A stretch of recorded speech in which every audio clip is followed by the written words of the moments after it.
Assalamu alaikum wa rahmatullahi wa barakatuh. Peace be upon you. This first piece I'm going to do for you is called A Poet Without Silence.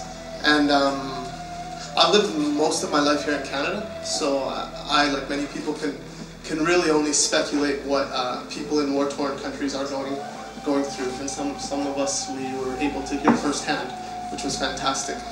So this poem is addressing a child in a war-torn country. The sound of the sunrise shines through my eyes, only to awaken me in despise. The day that lays ahead of my demise. I can smell my grave, you know, I should say my goodbyes, but at this time, I feel the most comfort. I forget all the war crimes and rest the mind that is alert. My nose touches the dirt as I'm praying for peace, but it's hard to feel self-worth when you're living in the Middle East. The same shirt I've been wearing for the last week straight. But trust me, no one around me is staring. Everybody's got their own escapes. That feeling that is great, though, starts to come to a screeching halt. The sound of the war drum starts pounding harder than my heart. It's like they're playing darts and my population has become the bullseye.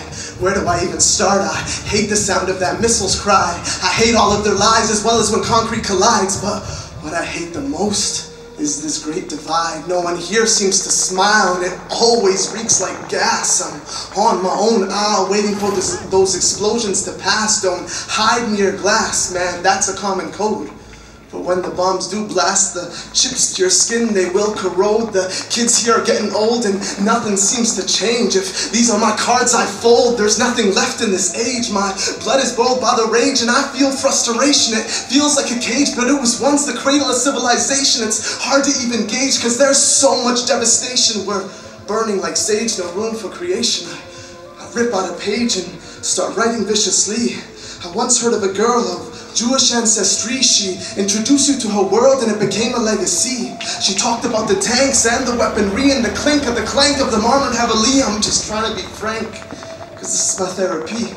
I'm walking a plank, it's like a death penalty, so that's what I do. I'm just trying to live free, but it's hard to concentrate or even to motivate when the shower of rockets makes your conscience suffocate. Sometimes I hear them and they're really, really close, and yes, I fear them because I don't want to be a ghost. All I have is that silence when the noise collapses. I don't want to get violent. I once had dreams of beautiful palaces and mansions and gardens. Just give me a chance. This isn't a rant, it's a desperate plea for humanity. I'm trying to take a stand because I'm sick of watching people die by violence, and I'm even sicker of waiting for it to become silent.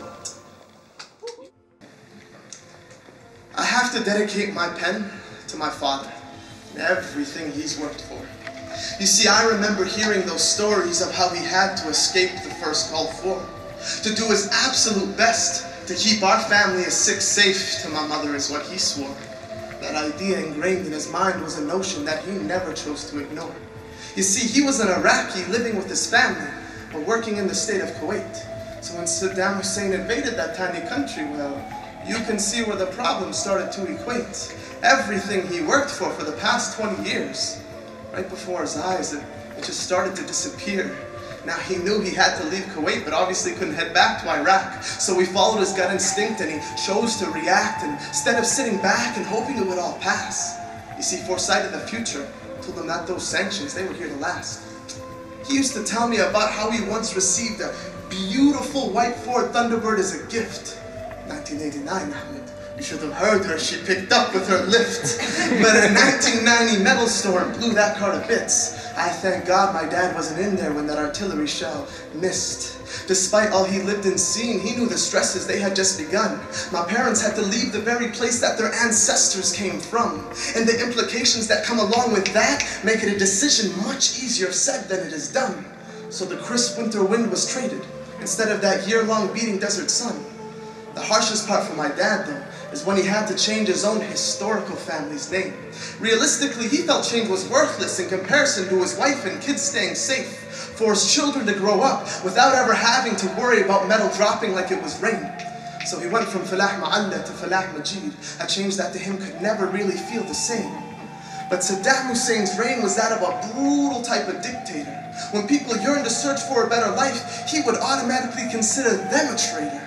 My dad told me about the car bomb that his uncle escaped to the UK one day found below his radiator. And if it wasn't for it being that perfect time of day, the sun creating its shadow couldn't have been his savior.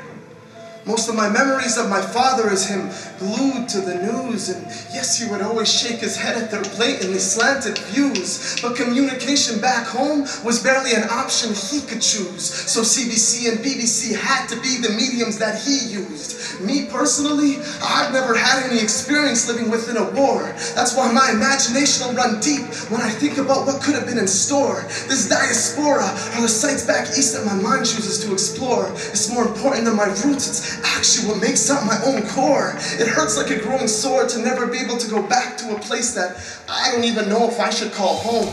But what I do know is I need to dip myself into this cultural mixture now that I am grown. That means Iraqi and Canadian. These two parts of me over time, together they have become sewn. And I'll forever represent both of them in my life, in my songs, in my poems. It's one of my newer old ones. And it touches on a lot of the issues of First Nations here and immigration and what does all that really mean. I'm going to try to do it not off a page, so hopefully that works. From Turtle Island to the sands of ancient Babylon, both of our peoples have a history of times when our foundations were strong. Now it's been rocked, made to feel like we don't belong. Discrimination must stop before it's passed on. It spreads like a disease, making it hard to breathe. Anxiety creeps up, making you feel weak at the knees.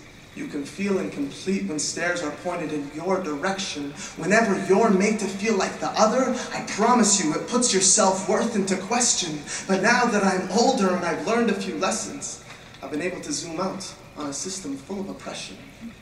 Systematic racism is institutionalized from a very young age, from Disney movies to playful caricatures. Those racialized dolls can only constrain. It becomes like training playing cowboys and Indians. The bad guys are always dark-skinned and the winners look like they descended from England. Getting a little older for children, sports become ingrained in their essence. Cheer for the Cleveland Indian, Chicago Blackhawk, or the Washington Redskin. The dehumanization of a culture, it gets perpetuated in the news, and it doesn't help when racist teachers aren't screened for their views. Presenting false truths can make a child hate their identity, especially when they are addressed by their peers strictly based on their ethnicity. Promoting antisocial tendencies, how do you reverse an attempt to completely eliminate a culture? Well, it's got to start with examining the foundations of that fucking structure.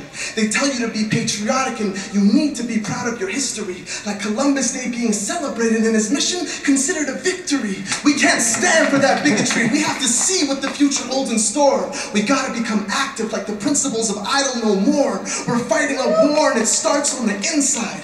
Look within yourself and see what you can find.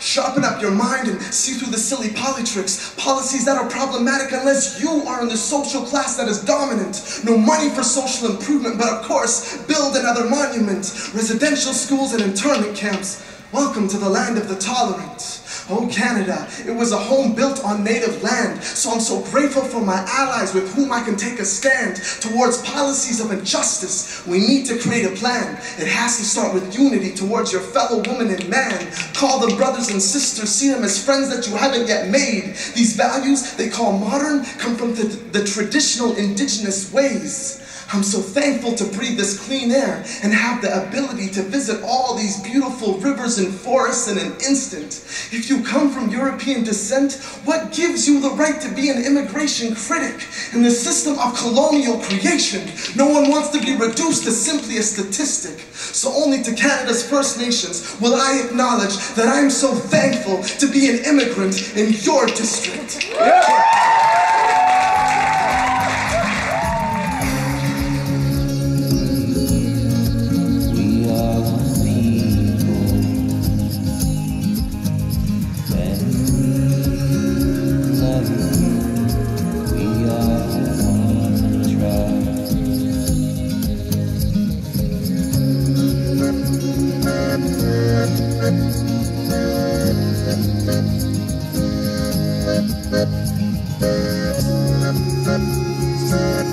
love.